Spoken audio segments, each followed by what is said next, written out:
during these kinds of missions, you don't talk about it.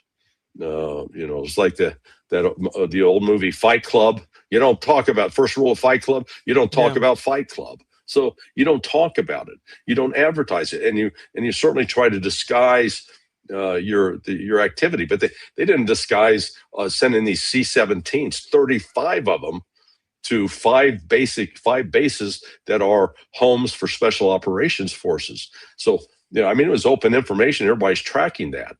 And I don't believe that was just some elaborate decoy, because the troops were actually loaded up and they were deployed to two spots in Jordan and one Larry, spot in Israel.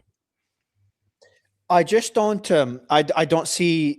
I'm struggling, and I do this. I try to understand, and I think you're trying to as well, what a ground operation, a logical ground operation would look like. You've gone through the various scenarios from Chabahar, which is in the southeast of Iran, just at the edge of Iran, near the border with Pakistan, and then you've talked about the other big island, just at the Strait of Hormuz, the Keshem Island, which is Kemsh.